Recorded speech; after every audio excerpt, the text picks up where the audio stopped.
This is one of the dirtiest businesses in the world, and it makes millions. Not because it's scalable, not because it's trendy, but because when it's needed, nothing else matters. There is a business where a single cleanup can cost $5,000, $10,000, even $25,000. And in many cases, the client is not the one paying. Insurance is. That means when the crisis hits, the question is not, what's the cheapest option? It is, how fast can you make this disappear?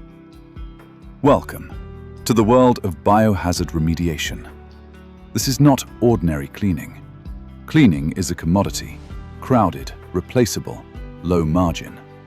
Biohazard remediation is different. It begins where most businesses never could. Crime scenes, viral exposure, industrial accidents, severe contamination. Places where the damage is physical, legal, emotional, and urgent. This industry does not sell cleanliness. It sells restoration. It sells safety. It sells discretion. And above all, it sells speed. Because when people are hit with a situation like this, they are not comparing 10 companies. They are not reading reviews for fun. They are trying to make the nightmare go away. That changes the economics immediately. In a normal service business, you compete on price. In this business, you compete on response time, trust, certification, and the ability to do work that almost nobody else is willing to touch. That is where the hidden margin begins. A normal commercial cleaner might charge $50 an hour. In the biohazard world, rates can start at several $100s per technician, and a single residential cleanup can range from $5,000 to well over $25,000. But the real advantage is not just the invoice, it is who pays it. In many cases, especially in the United States, these services are covered by insurance. And when a large insurance carrier is paying to reduce risk, price stops being the priority. At that point, this is no longer a normal transaction. It becomes part of a larger risk management system. And that is why the margins stay so high.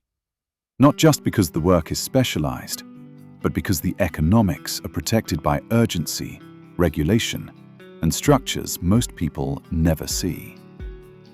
So why doesn't everyone rush into this business? Because the barrier to entry is not just money, it is psychological.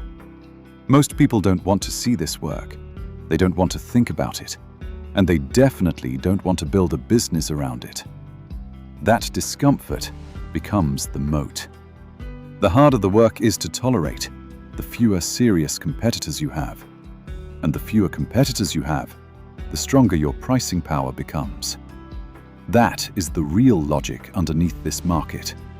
You are not just charging for labor, you are charging for speed, for compliance, for expertise under pressure. You are charging for the ability to walk into a place most people cannot even process and restore order. That is what makes this industry so powerful. It is recession-resistant because demand is not driven by trends or consumer desire. It is driven by necessity, something people cannot postpone. And that makes it one of the most protected business models in the modern service economy. If you want to keep uncovering the businesses, systems, and industries most people never think to question, subscribe to Hidden Margins. And if you think this world is unsettling, just wait until you see what's hiding in the next one. Look closer. This is Hidden Margins.